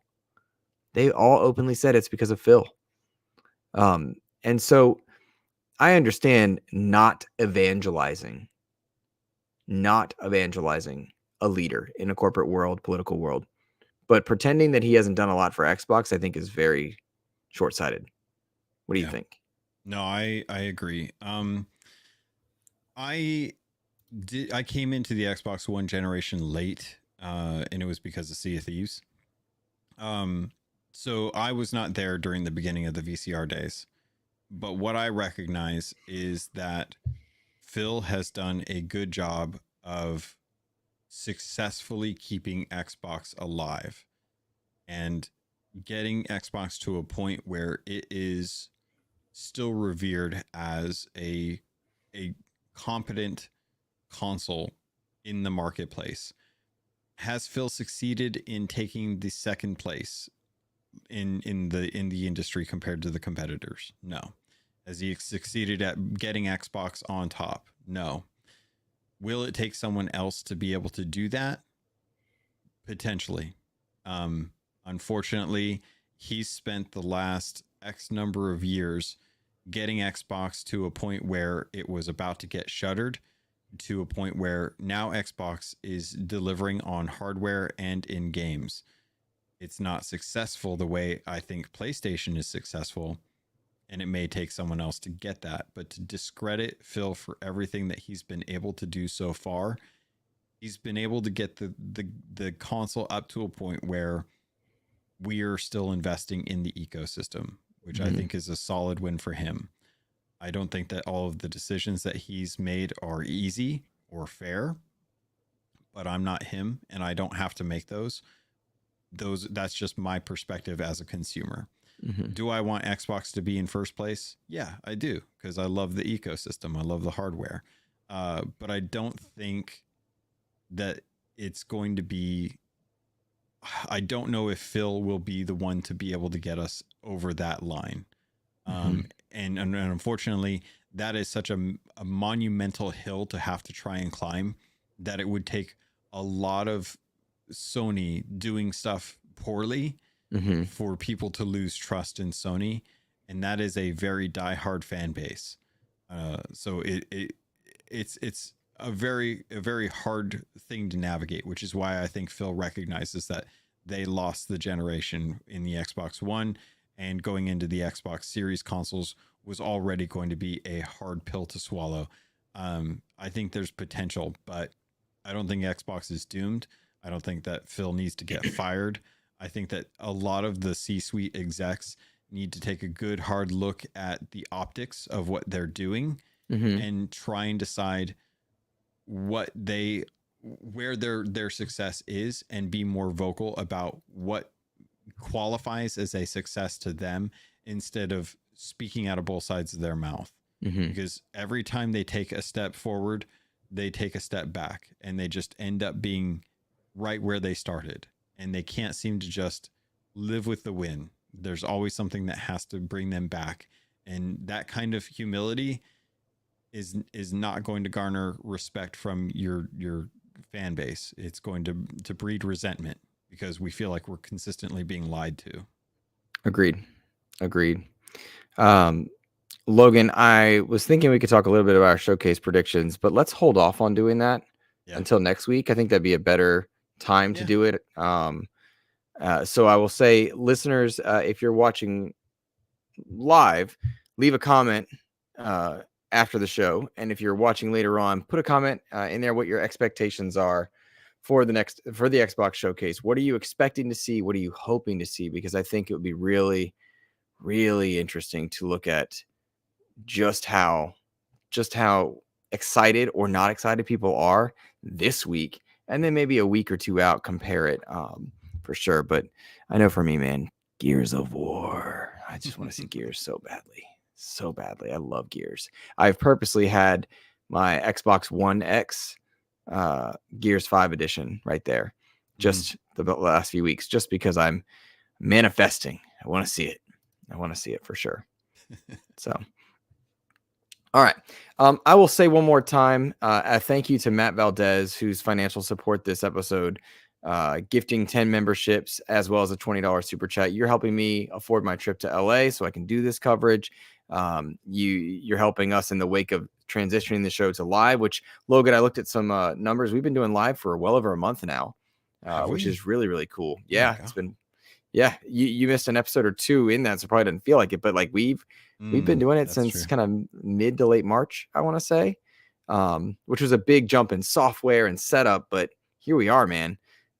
Really, really, really cool. So thank you to everybody that's shown up to the live shows. We've had 20 plus concurrents every single episode. Amazing.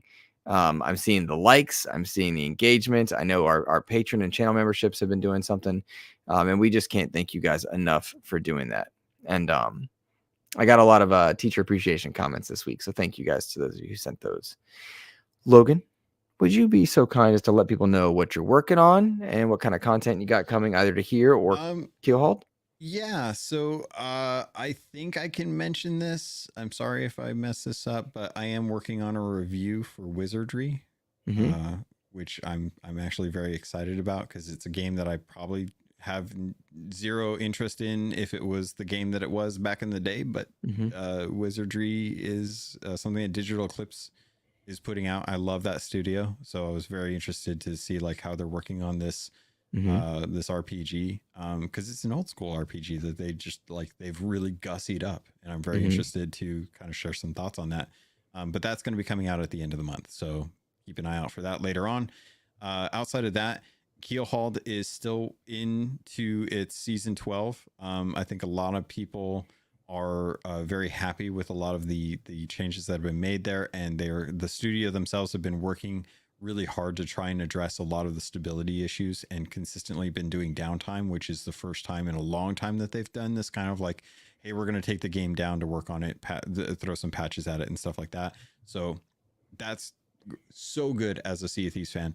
So if you're interested in hearing more about that or the Festa Legends convention that's coming out in July, that I'm going to be at, that's coming up this week. I'm going to have an interview with the person who's coordinating and creating the Festa Legends convention. Where's that taking place? Not the interview, the fest. So the fest is happening in Columbus, Ohio, same as it was last year. That's where the person he's kind of organizing it. That's where he lives, so it's easier for him to do all that work in his backyard as opposed to like trying to move it to like Vegas or LA or something like that. Mm-hmm. So it's going to be in Ohio. It's going to be I believe the 19th through the 21st of July. And I'm very much looking forward to it because I'm going to get a chance to go see a lot of friends that I've made through Sea of Thieves and Keelhauled, just to get a chance to visit with them, which is going to be a real boon to my heart, as I very much need my friends right now. So I'm looking forward to that. But yeah, Keelhauled out there. So just search Sea of Thieves podcast, and you'll see Keelhauled pop up. That's mine. Outside of that, I'm usually trolling around in the XCP Discord or my Discord for Keelhauled. Very cool. Very cool. Listeners, again, I'll triple down on saying it. Thank you for being here. We appreciate you guys. You can find me on socials at InsipidGhost, both threads and Twitter. I've been exploring going live with the XCP channel. So if that's something you're interested in, keep an eye out. I have a couple interviews in the works that I hope come to fruition. They're on the bigger side, and sometimes that can get last minute canceled, but two that I'm working on that, fingers crossed, go very well. I know Ellery Woods Parker III is working on a review for Ready Steady Ship and possibly one other for us. And then a month from now, I will be on the return leg of my trip to LA from Summer Game Fest, where I'll be seeing a number of community members. I will be at Summer Game Fest. I will be at Play Days. I will be interviewing developers there. And I'm excited and terrified. So there we go there.